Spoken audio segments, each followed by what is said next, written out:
আসসালামু আলাইকুম। সবার আগে বাছাই করা 10টি আন্তর্জাতিক খবর জানিয়ে দেব। প্রথমেই থাকছে শিরোনাম।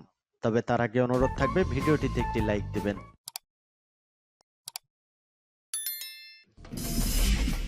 আজকের রাশিয়া ইউক্রেন যুদ্ধের আপডেট সংবাদ সবার আগে জানিয়ে দেব।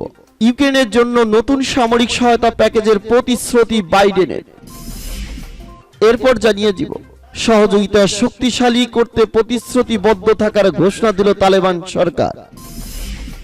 এরপর থাকছে নিরাপত্তা পরিষদ সংস্কারের সময় এসেছে। এরপর জানিয়ে দিব বিবিসির সদর দপ্তরে হামলা এবং জানিয়ে দিব সর্বশেষ শিরোনাম। অস্বীকার করছে ইউক্রেন, রুশ বাহিনীর হাতে বাকমুতের পতন, সেনাবাহিনীকে অভিনন্দন জানালেন পুতিন। এতক্ষণ শুনছিলেন সংবাদ শিরোনাম, এখন শুনবেন সংবাদের বিস্তারিত। তো বন্ধুদের কাছে রিকোয়েস্ট রইল এই ভিডিওতে একটা লাইক দিবেন, আর ভালো লাগলে অবশ্যই বন্ধুদের মাঝে শেয়ার করে দিবেন। ইউক্রেনের জন্য নতুন সামরিক সহায়তা প্যাকেজের প্রতিশ্রুতি বাইডেনের।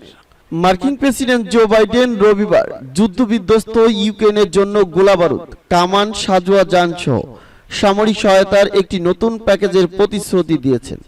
নতুন এই প্যাকেজটি 375 বিলিয়ন মার্কিন ডলারে। জাপানের সংবাদ সংস্থা কিয়োডো জানিয়েছেন, হিরোশিমায় G7 সম্মেলনের ফাঁকে ইউক্রেনের প্রধানমন্ত্রী ভলোদিমির জেলেনস্কির সঙ্গে এক বৈঠকে এই প্যাকেজ ঘোষণা করা হয়। শীর্ষ সম্মেলনে একটি আশ্চর্যজনক উপস্থিতির জন্য জেলেনস্কি শনিবার জাপানে অবতরণ করেন। বাইডেন ইউক্রেনের নেতাকে বলেছিলেন, ইউক্রেনের প্রতিরক্ষা শক্তিশালী করার জন্য যুক্তরাষ্ট্র যথাসাধ্য চেষ্টা করছে। বাইডেন বলেছেন, আমরা ইউক্রেনের পিছনে আছি এবং আমরা কোথাও যাচ্ছি না। জেলেনস্কি ওয়াশিংটনের সমর্থনের জন্য মার্কিন প্রেসিডেন্টকে ধন্যবাদ জানিয়েছেন।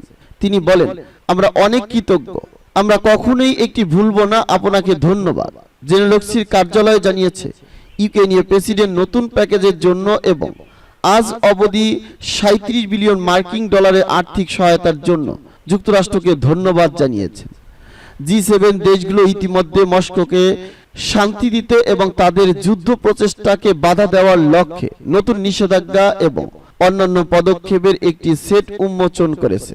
এছাড়াও যুক্তরাষ্ট্র শক্তিশালী মার্কিন যুদ্ধ বিমান প্রশিক্ষণের অনুমতি দিতে সম্মত হয়েছে, যা ইউক্রেনে F-16 যুদ্ধ বিমানের চূড়ান্ত স্থানান্তরের ভিত্তি স্থাপন করতে পারে।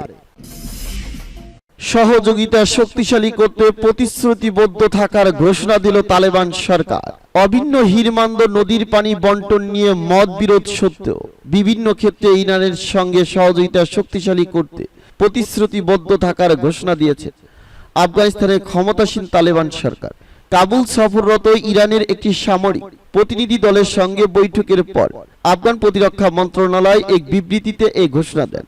ইরানের সশস্ত্র বাহিনীর deputy chief of staff brigadier general Bahram Hussain মোতলাকের নেতৃত্বে ইরানের সামরিক প্রতিনিধি দল কাবুল সফর করে। আফগান প্রতিরক্ষা মন্ত্রণালয় বিবৃতিতে বলা হয়, জেনারেল মোতলাকের আফগান সমকক্ষ মালি খান সাদিক ইরানি প্রতিনিধি দলকে স্বাগত জানান এবং দুপক্ষের মধ্যে সৌহার্দ্যপূর্ণ পরিবেশ বৈঠক হয়। সাদিক বলেন, আফগান সরকার সবসময় ইসলামী প্রজাতন্ত্র ইরানের সঙ্গে সুসম্পর্ক চায় এবং বিভিন্ন ক্ষেত্রে দ্বিপক্ষীয় সহযোগিতা শক্তিশালী করতে বদ্ধপরিকর। ইরান ও আফগানিস্তানের মধ্যে অভিন্ন হেলমান্দ নদীর পানি বন্টন নিয়ে যখন তেহরান ও কাবুলের মধ্যে টানাপোড়েন চলছে, তখন দুদেশের সামরিক প্রতিনিধি দলের মধ্যে বৈঠক হল। 1973 সালে দুদেশের মধ্যে স্বাক্ষরিত এক চুক্তি অনুযায়ী ইরান পানি পাচ্ছে না বলে অভিযোগ করেছে তেহরান। ইরানের আফগান বিষয়ক বিশেষ প্রতিনিধি হাসান কাজিমি কোমি শনিবার ঘোষণা করেছেন, আগামী 1 মাসের মধ্যে ইরানের পানির হিস্সা কাবুলকে নিশ্চিত করতে হবে। নিরাপত্তা পরিষদ সংস্কারের সময় এসেছে। নিরাপত্তা পরিষদ সংস্কারের সময় এসেছে বলে মন্তব্য করেছেন জাতিসংঘের মহাসচিব আন্তোনিও গুতেরেস। রোববার জাপানের হিরোশিমায় G7 জোটের শীর্ষ সম্মেলনের শেষ দিনে আয়োজিত এক সংবাদ সম্মেলনে এ মন্তব্য করেন তিনি বলেন, আজকের বিশ্ব বাস্তবতার সঙ্গে সামঞ্জস্য রাখতে নিরাপত্তা পরিষদ ও ব্রেটন উইডস ব্যবস্থা উভয় সংস্কারের সময় এসেছে। উভয় প্রতিষ্ঠানই 1945 সালের সঙ্গে সংশ্লিষ্ট শক্তির সম্পর্ক প্রতিফলিত করে এবং এখন তা হালনাগাদ করা দরকার। তিনি আরো বলেন, বৈশ্বিক আর্থিক কাঠামো পুরনো, অকার্যকর এবং অন্যায্য হয়ে উঠেছে। কোভিড-19 মহামারী এবং ইউক্রেনে রাশিয়ার আগ্রাসনের জেরে শ্রেষ্ঠ অর্থনৈতিক ধাক্কার মুখে উভয় ব্যবস্থা বিশ্বজুড়ে সুরক্ষা জাল হিসাবে তার মূল কাজটি করতে ব্যর্থ হয়েছে। উন্নয়নশীল দেশগুলোর মধ্যে ক্রমবর্ধমান ভাবনা রয়েছে যে পুরনো প্রতিষ্ঠানগুলোর সংস্কার বা গ্লোবাল সাউথের হতাশা দূর করার জন্য ওই দুই ব্যবস্থা যথেষ্ট কাজ করছে না। বিবিসি সদর দপ্তরে হামলা। ব্রিটিশ সংবাদ মাধ্যম বিবিসির সদর দপ্তরের বাইরের বিতর্কিত ভাস্কর্য ভাঙচুরের অভিযোগে এক ব্যক্তিকে গ্রেপ্তার করা হয়েছে। হামলার শিকার ভাস্কর্যটি বিতর্কিত ভাস্কর্য এরিক গিল নির্মিত। বিবিসির প্রতিবেদনে বলা হয়, স্থানীয় সময় শনিবার 4টার দিকে এক ব্যক্তি হাতুড়ি দিয়ে এরিক গিলের প্রেস প্রো অ্যান্ড এরিয়েল ভাস্কর্যে ভাঙচুর চালায় এক ব্যক্তি। এরপর পুলিশকে খবর দেওয়া হয়। পুলিশ 6টা নাগাদ ওই ব্যক্তিকে গ্রেপ্তার করে হেফাজতে নেয়। এর আগে ওই ভাস্কর্য অপসারণের জন্য আহ্বান জানানো হয়েছিল, কারণ ভাস্কর এরিক গিল যৌন নিপীড়নকারী ছিলেন বলে বিতর্ক আছে। তিনি নিজের মেয়েদের উপর নিপীড়ন করেছিলেন বলে তার আত্মজীবনীতে উল্লেখ রয়েছে। বিবিসির প্রতিবেদনে আরো বলা হয়, 1930 সালের দিকে নির্মিত প্রসপেরো অ্যান্ড এরিয়েল ভাস্কর্য এই নিয়ে দ্বিতীয়বার আক্রমণের লক্ষ্যবস্তু হল। গত বছরের জানুয়ারিতে একজন বিক্ষোভকারী ভাস্করটি হাতুড়ি দিয়ে হামলা চালায়। ওই হামলার সময় হওয়া ক্ষয়ক্ষতির মেরামতের কাজ এখনো চলছে। এর মধ্যেই আবার ভাঙচুরের ঘটনা ঘটল। বিবিসির প্রধান কার্যালয়ের বাইরে 1933 সালে স্থাপিত হয় প্রসপেরো অ্যান্ড এরিয়েল ভাস্কর্য। এতে শেক্সপিয়রের নাটক দ্য টেম্পোস্টের প্রসপেরো এবং এরিয়েল চরিত্র ফুটিয়ে তোলা হয়েছে। অস্বীকার করছে ইউক্রেন। রুশ বাহিনীর হাতে বাকমুতের পতন। সেনাবাহিনীকে অভিনন্দন জানালেন পুতিন।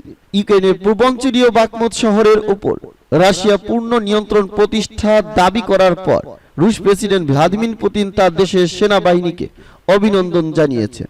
রুশ প্রতিরক্ষা মন্ত্রণালয় এক বিবৃতিতে বলছে, সেনাবাহিনী ও ওয়াগনার গ্রুপ সম্মিলিতভাবে অভিযান চালিয়ে আর্তমাভস্ক শহরটি পুরোপুরি স্বাধীন করেছে। সাবেক সোভিয়েত শাসন আমলে বাকমুত শহরের নাম ছিল আর্তমাভস্ক।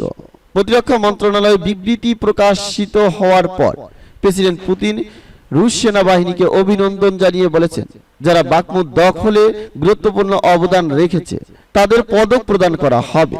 গত বছরের ফেব্রুয়ারি মাসে রাশিয়া ইউক্রেনে বিশেষ সামরিক অভিযান শুরু করার পর বাকমুত দখলের সংঘর্ষকে সবচেয়ে ভয়াবহ সংঘর্ষ হিসেবে অবহিত করা হচ্ছে।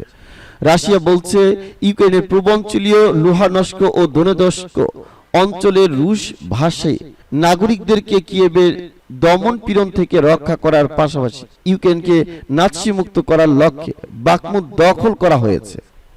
সেনাবাহিনীর বিবৃতির আগে শনিবার রাশিয়ার ওয়াগনার সামরিক গ্রুপ ঘোষণা করেছিল তারা বাকমুত শহরের উপর পূর্ণ নিয়ন্ত্রণ প্রতিষ্ঠা করছে।